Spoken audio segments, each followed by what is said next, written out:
Good afternoon, ladies and gentlemen. I'm just going to start with a truism. So, maritime certainty, on January the 1st, 2016, there were 51,400 merchant ships trading internationally, which is a huge number, but they're principally the large ships.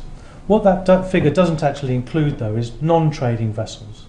This is all things like your supply vessels, your anchor handlers, rescue vessels, dredgers, tugs, barges, workboats, leisure craft, etc. And if you apply that to the ports sector, that's almost every single craft that is trading around on the River Thames today, apart from the large ships we're coming up there. So all the pleasure craft, all the tugs and barges are not included in that figure. But the other thing is, of course, every single one of those vessels will interact with each other and also with a structure at some point in time, which is mostly going to be a quay, a berth, a floating pontoon, or something like that at some point in terms of almost every day, and that may be an offshore structure as well. So the Marine Accident Investigation Branch, so I'm an inspector with the Marine Accident Investigation Branch. So my career, I started at sea when I was 16 years old, so I've been in the maritime industry for nearly 40 years now. I worked my way up 10 years as master, and quite a significant period of time of that was working on ships of about 100 metres running into the River Thames, and I had every pilot's exemption certificate from the outside of the Thames all the way up to Thames Bridge. I then worked 10 years in management ashore before joining the MAIB about 2.5 years ago. So the MAIB, who are we? Well, we're part of the Department for Transport, along with all the other investigation branches, which is the Air Accident Investigation Branch and the Rail Accident Investigation Branch. Now, within the UK, the Department of Transport also controls the regulators for those particular industries. And in our case, the regulator is the Maritime and Coast Guard Agency, which is also part of the Department for Transport. However, we're jealously guard our independence away from the regulator so that we're able to look at accidents and incidents independently. The MAIB came about in 1989. It was after the Herald of Free Enterprise, where 193 passengers and crew died off the coast of Zeebrugge. And part of the sort of inquest afterwards recommended the setting up of an unbiased independent investigative body. And that was the genesis of the MAIB, which came into existence in 1989. A little video about what we do.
I took the opportunity to have a look at the PIANC strategic plan and your vision and your mission, and that's basically to become experts, to know as much as you can, to paraphrase about everything, and by using that experience and guidance to make your work the best it possibly can be, which sort of fits quite nicely with the Marine Accident Investigation Branch and also the other investigation branches.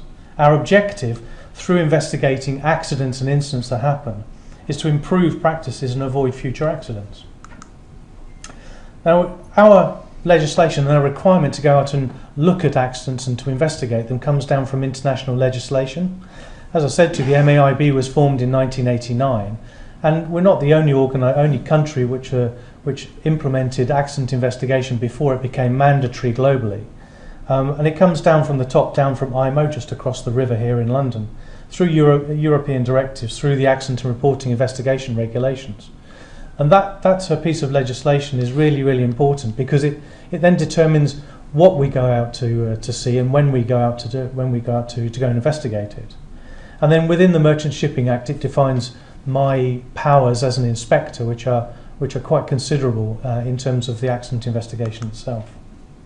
So what do we investigate? Well, it's any UK flag vessel that's anywhere in the world.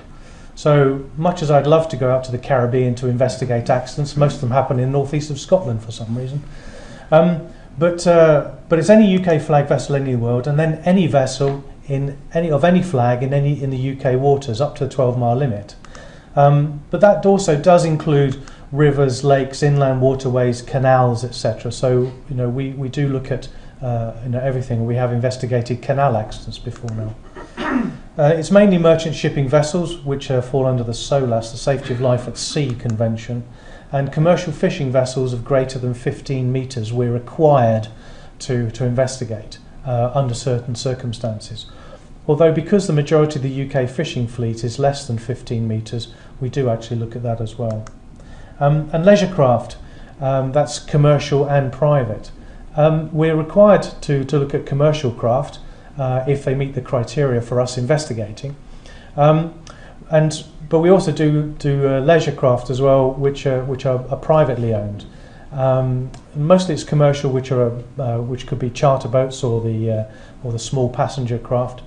But if there's something which in the interest or the thoughts of the chief inspector is in the UK national interest, we will actually look at that. And under the terms of the legislation, it's the flag state's responsibility to look at to undertake accident investigation. But we can, as a substantially interested state, also be involved in an accident investigation on another country's flag vessel, and that does happen. So we're led by a chief inspector based in our offices in Southampton. He's ably assisted by the deputy chief inspector, and we have our own team of administration staff and publications. So we publish our reports. They all come in turn. Inspectors are then assigned into different teams. Now I'm in red team, and each team consists of 4 inspectors. That's a principal inspector and 3 inspectors themselves. So all the MAIB inspectors are DFT accredited. We have to go through quite a rigorous accreditation process, and we're all typically ex-seafarers with different specialisms. As I said before, I'm a nautical side of it. I'm an ex-ship's master and working in ship management as well. But we also have engineers, naval architect and fishermen. So in red team, where I am, my principal inspector is an engineer, and we have 1 other engineer in the team, and then we have myself as a nautical, and then just recently joined us is a nautical who's ex-Royal Navy and was head of their ports globally. Our mission statement is solely to investigate accidents and prevent future ones through the investigation itself. It's not all about determining liability, nor as far as possible apportioning blame. That's not what we do. We do this by gathering evidence, witness interviews, electronic evidence such as from ships' radar systems, navigation systems, the black boxes they have, what they call VDRs on board ships. CCTV, so we use a lot of CCTV we get from ports, harbours, things like that. Photographs, videos, sketches, they could be from local workers, from the passengers, from bystanders, or whatever we can gather from elsewhere to do a full investigation. And we also take physical evidence, that could be paint scrapings or oil or things like that we take away for investigation. And documentation, and always the priority is given to physical evidence. And one key element of physical evidence is things like witness interviews, because the human being has a habit of fixing in your mind what's happened, but of course over a period of time that can actually change slightly, and then what you think has happened isn't really. So of course when you're looking at an investigation, there are many different layers to an investigation. It's really easy to stop at the very top and it's human error, so Fred was at fault for doing that. But it may not always be the case. Investigations need to be dig down on through. And so the problem with that is the increased depth of an investigation leads to an increase in effort and resources. Now, quite fortunately, within the sphere of government, we have lots of resources that we can apply to our accident investigations, which is why they are much broader and deeper in looking at all the circumstances compared to this sort of investigations I did when I was working in ship management ashore. The type of things that we will come across could be very wide and varied. We're never quite sure what we might see, so the amount of what we do to gather that evidence, it can be quite different. Looking at the process of an investigation that we undertake for a moment. So we get an accident reported. That could be from anybody, usually from the company or captain of the ship, or from the harbour master we get reports. But it could be a member of the general public. And then if it meets the criteria, we deploy as a team, gather the evidence on site, and then we have a very good peer review system where we present our initial findings to other inspectors who've got lots of experience maybe in a particular field. Then someone like myself as a lead inspector on a particular case will write a report, and I'll conduct follow-up interviews and gather more evidence. And then it goes through a quality assurance process within the branch, which may change my report very slightly, but it generally stays pretty much my report as an inspector. And then it goes out for a statutory consultation period. So there's a 30-day mandatory period which is written into legislation that our reports have to go out for consultation. And then after that it's published. And it then becomes a publicly available document, and all of the reports that we've ever written are all available on the internet. The types of report we do is a full report, where we spend quite a long time doing those, and the average length of time our reports take is about 10 months. We just had one produced just relatively recently, all about the use of HMPE ropes, which took 2 years to combine, to compose, and it's going to have quite a wide-ranging effect internationally. We do a concise report, approximately 6 months. We also do safety bulletins, particularly to the fishing industry. And we sometimes do safety reviews, and then we publish a safety digest biannually, and one has just come out just in these last few weeks. All of our reports are available on the internet, and we try to use social media as well as a means of being able to distribute them. So if you're on social media, find the MAIB on Facebook and LinkedIn and Twitter, and we're there. And then you can get automatic notifications of when anything comes up. So here's a play. So there's an accident that happened just recently. You may have seen on the internet. This is the CMA CGM Centaurus in Dubai. The reason we were there is because it was a UK flag vessel. This is a current investigation that we're going on.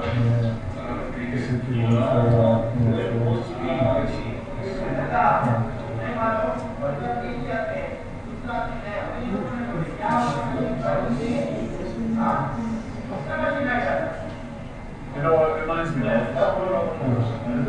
Star Wars. Yeah. We're fortunate the fact that nothing actually happened. Sorry. Nobody was injured, I was going to say. There was a lot of people who didn't need to go to the gym that week. But that's an ongoing investigation. So a team went out to Dubai to go and talk to the harbour authorities and the pilots. But the focus of our investigation at the moment was actually the nature of the pilotage and how a pilot was having to bring the ship into port because of the design of the port, and also about KPIs that have been put in place by the port to actually have a volume of ships and turnaround time. So there's a combination of factors that led to that happening. You might recognise this one. but I think we're happy to share the video. So you see the little, the small little boat coming out. The particular craft, this craft was waiting for the vessel to clear from Tower Bridge. The small boat came out from the side of the pier, and then because of the captain was focusing on something else, it got run over. So this happened in December last year. Again, it's part of an ongoing investigation that's happening at the moment. So, maritime incidents. An accident itself is a series of related incidents. Accidents don't just happen. And part of what we do is to look at all of those incidents, the causes, the contributing factors into something that then results in an accident happening. And there are many, many causes, and human beings are always involved at some stage or other. But it could be down to the design of a vessel, the design of the port, the design of the control systems, the design of the piers. It could be a myriad of different factors which are contributing into why an accident happens. Somewhere down the line there is a human being involved, but that doesn't mean to say that it's human error. Nobody actually sets out to have an accident, as I said in this slide. Nobody sets out to have one. Or do they? If you look at everyday life, 99.9% of the time everything goes swimmingly well. There's a very small percentage of time that accidents happen, and what we tend to focus on is all the times where it goes wrong. In actual fact, there is more and more thought that what we should be focusing on is all those times where it's actually gone right, and understand why it's gone right. The human beings are involved in accidents, but they're also involved in why things have gone correct.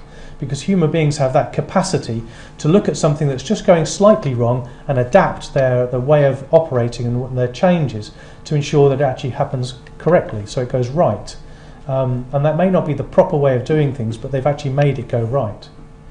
So how many times have we actually things have nearly happened to you, have nearly happened to any of your team, and perhaps how many times have things nearly happened to your team that you're unaware of?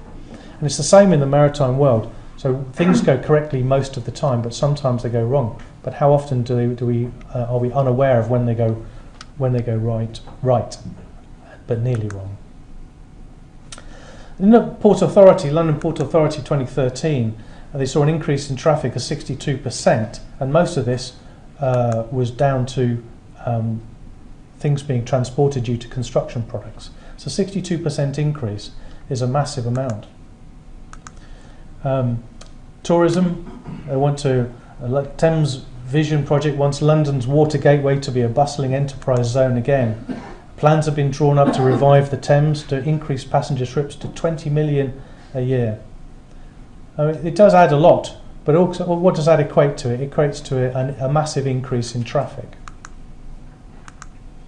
So, question really, I suppose, is how many incidents go unreported? If you've got an increase in traffic, an increase in likelihood of something happen, not necessarily an increase in the frequency rate, but an increase in the potential of accidents happening because of the increase in the amount of traffic. And how many of those near incidents go unreported? So when you're looking at maritime traffic movements and designing structures, how often do you take into account near incidents, the things that, how robust is your data collection to be able to understand those things where the humans have interfered in something to make it go right, but you're not aware of it because it was a near incident. So basically that was what I was going to talk to you about today. That's my 20 minutes. I've got a few incidents here, whether you want me to carry on with that or not. I think we are probably going to move on. Okay, that's fine. Thank you very much. Timing. So thank you very much for listening to me, and I hope you understand a little bit more about who the MAIB are now and what we do. And I'll take any questions later on if you like. We will have questions, but I think we'll put the three speakers together and then have a single question.